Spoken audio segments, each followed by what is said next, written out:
يلا بينا، تعالى اقول لكم على احلى طريقة للبانيه. الطريقة ديت هتعتمدوها ان شاء الله هتعجبكم. ما تنسوش تشاركوا الفيديو علشان الكل يستفيد. النهاردة جبت بصل وجبت، اللهم صل على النبي كده، صلوا بينا على النبي الاول. بصل وفلفل اخضر وطماطمتين في الخلاط مع فص توم، ونضربهم كده مع بعض، وشوية ملح وفلفل اسود. تعالوا بقى نجيب البانيه كده زي ما انتوا شايفين. طبعا انا شطفته كويس تمام كده. هاتوا بقى ملح وفلفل اسود وبابريكا وبهارات او توابل الفراخ. اللهم صل على النبي، مع شوية زيت، مع بصل بودر وتوم بودر وبابريكا زي ما قلنا، وكل المكونات دي كده فوق الفراخ، ونقوم مقلبينهم كده تقليبة حلوة مع بعضها. تمام.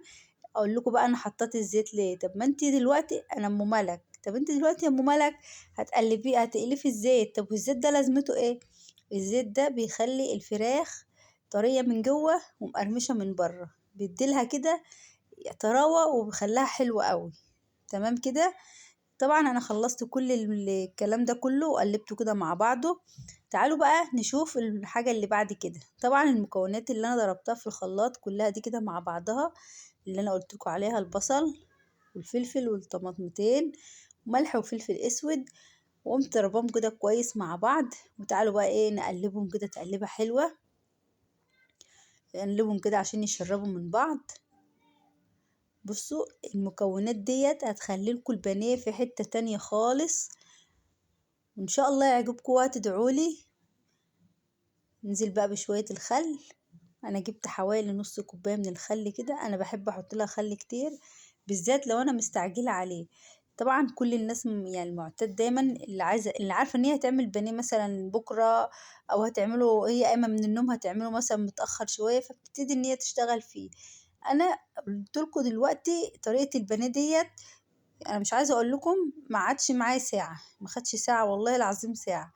شوية الخل اللي انا حطيتهم دول، ما هتحط بقى معلقة سكر. طبعا السكر ده بيطر الأنسجة كده، بيخليها طرية ودايبة كده دوب ومستوية حلو. وحطيت بقى كوباية من الزبادي وقلبتهم كده مع بعض، وسبتهم كده مع بعضهم حوالي ساعة. تعالوا بقى ندخل على الرز. انا غسلت رز بسمتي تمام كده. هاتي بقى معلقة سمنة ومعلقة زيت كده مع بعضهم، حطهم في حلة على النار او في بولة على النار زي ما بتقولوا. هاتوا بقى بهارات الكبسة مع معلقة من الكاري تمام كده، وقوموا نازلين كده محمرينها تحميرة حلوة. انا طبعا عندي توابل الفراخ، فحبيت ان انا برضو يعني امكسها كده بطعم حلو قوي. حطيت لها توابل الفراخ بديل للمرقة. توابل الفراخ طبعا معروفة ان هي صحية وحلوة. حطيت توابل الفراخ وقلبت بقى كده الاول. واهم حاجة والتركة بتاعتك عشان الرز يطلع معاكي ناجح وحلو: حمري الاول كل البهارات ديت، وبعد كده انزلي بالرز عليهم واديلهم تشويحة حلوة، وبعد كده انزلي عليهم بالمية، مية مغلية مية باردة، الاتنين عادي مش هتفرق. تمام كده. لان الرز ده معروف ان هو اي مية شغالة معاه يعني عادي مفيش اي مشكلة. نزلت بقى بمعلقة ملح وقلبتهم كويس، وغطى عليه بقى كده وسيبه يستوي. تمام. تعالوا يلا نبتدي الخلطة بتاعت البانيه، الخلطة السرية الرهيبة اللي كل الناس طبعا معتادة ان هي بتعمل البيض لوحده والدقيق لوحده والفيجيتار لوحده. بصوا انا جبت لكم كل حاجة كده مع بعضها وسهلة، هيخليلك البانيه مقرمش وكريسبي كده. ومش عايزة اقولك حاجة كده يعني خيال، احلى من كنتاكي واحلى. يعني مش عايزه اقول لك والله، انت هتشوفوه في الاخر. هات البيض كده واضربيه كويس مع شويه فلفل اسود، وهتبقى معلقه من الخل كده حطها على البيض علشان تضيع ريحه البيض كده، وتخلي البيض يعني منعنش كده في البانيه. انزلي بقى بكوبايه ميه عليهم واضربهم كده كويس عشان طبعا يضاعف الكميه معاكي. انزلي بقى بكوبايه من الدقيق على الخليط ده واضربهم كده كويس برضو مع بعض. تمام كده. انا جبت دقيق، بص اي دقيقة عندك طبعا، يعني مش محدد دقيق نوع معين، عادي اي دقيق هو كله شغال، لان هي كده كده هتنضرب في العجينة زي ما انتوا شايفين. واخفقهم كده بقى مع بعضهم خفقة حلوة كده، لازم تنعميها قوي. تعالي بقى يلا نبتدي الشغل. طبعا انا كده خفقتها كده كويس. نلم بقى الحاجة حوالين مننا كده، انا بحب كده ارتب المكان حوالين مني وانا شغالة. بحيث برضو ان مبقاش إيه يعني حاسة ان في، طبعا بيبقى في توتر كده لما بتبقي شغالة في المطبخ وكل حاجة حواليكي، بتحسي ان انت شغالة ومتوترة، حاملة هم ما انت برضو هتخلصي ولسه هغسل الاطباق ولسه حاجات كتير حوالين منك، اصلا انت بتبقي تعبانة نفسيا. فحاولي دايما طول ما انت شغالة في المطبخ اول باول كده رتبي حوالين منك حاجة مثلا عايزة تترمي في الزبالة هترميها، حاجة هتشيلها تشطفيها كده اول باول، اشطفيها بسرعة مش تاخد وقت منك، بحيث ان انت ساعة ما تخلصي الاكل بتاعك يكون انت مطبخك نضيف وزي الفل، هتقعدي تاكلي بقى وريحي كده واشربي كوباية الشاي وروقي على نفسك شوية. ما هو احنا كستات يعني بندخل المطبخ على ما بنخلص الاكل بنحمل هم غسيل اطباق الاكل. وطبعا انا مش عارف طبعا كلكم مش محتاجين الكلام ده. فانت اول باول كده روقي حواليكي. انا بقى عملت الدقيق، حطيته في طبق كده كبير زي ما انتم شايفين او في صينيه، نزلت عليهم بمعلقه بابريكا وبصل بودر وتوم بودر وكيسين من الفيجيتار. وقمت رايحه بقى مقلبهم كده مع بعضهم، مكستهم حلو كده. هاتي بقى الفراخ وانزلي كده في الخلطه الرهيبه، بجد والله العظيم تحفه هتعجبكم وموفره جدا.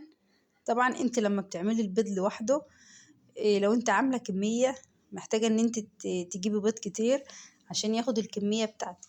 فانا دلوقتي عملت هما 3 بيضات، زي ما انتوا شايفين عملوا الكمية دي كلها، وعلى فكرة وبتفيض معايا كمان. فانا كده عملتها زي ما انتوا شايفين وحطيت بقى الفراخ فيها، وبعد كده هنزل بقى على الدقيق وابتدي كده اتبلها زي ما انتوا شايفين واحدة واحدة كده، اعفرها بالدقيق كده كويس. بصوا كده شربت حلو قوي، خدت كده كفايتها. هنخلص بقى وتعالوا يلا بقى جبنا زيت سخن، حط زيت سخن كده على النار، طبعا نار متوسطة علشان البانيه ميتحرقش منك بسرعة وياخد وقته برضو. هو اصلا شوية الخل اللي انا حطيتهم لهم دول خلى الفراخ دايبة دوب كده. انزلي بقى عشان الفراخ تطلع معاكي او البانيه يطلع معاكي الريحة والطعم. يعني ما تقوليش بقى انا اكلت في مطعم كذا انا مش عارف ايه، لا الريحة والطعم حاجة وهم يعني. حطيت بقى معلقة السمنة دي على الزيت كده زي ما انتم شايفين، وابتدي بقى انزل بالفراخ. وطبعا النار زي ما قلت لكم تكون متوسطة، على فكرة النار عندي كانت عالية شوية لان انا اصلا كنت يعني مولعة النار على الطاسة كده من قبلها، فخدعتني يعني الحتة دي. فانتوا طبعا لو مولعين النار اطفوا النار وحطوا الزيت وانزلوا بالفراخ، هتلاقوا اصلا الزيت سخن بسرعة من حرارة القلاية. تمام كده. طبعا زي ما انتوا شايفين انا حطيتها وقلبتها كده، ببتدي اقلبها واحدة واحدة، الجنب اللي بيحمر بقلبه، وكده ما شاء الله الفراخ خدت اللون. تمام. مش عايزة اقول لكم الريحة بقى يعني طالعة قلب الدنيا، ريحة حلوة قوي بجد. خلطة اللي انا عملتها شوية ميكسات بجد يا جماعة رهيبة، هتعجبكم وحاجة كده على كيفكم، هتاكلوها وتدعولي وجربوها. وشوية الرز طلعوا كده زي الفل مفلفلين كده وزي العسل، وبرضه ريحتهم وطعمهم حاجة تانية خالص. أهم حاجة الرز يطلع معاكي طعمه حلو، تحمري التوابل بتاعته. تمام. وتعالوا بقى ندخل على البانيه، حاجة كده جميلة. أنا كنت جايبة 4 صدور فراخ عملوا معايا الكمية دي، طبعا أنا قطعتهم.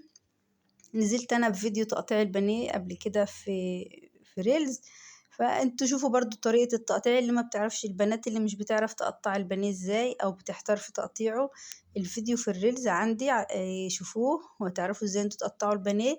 ولايك وشير.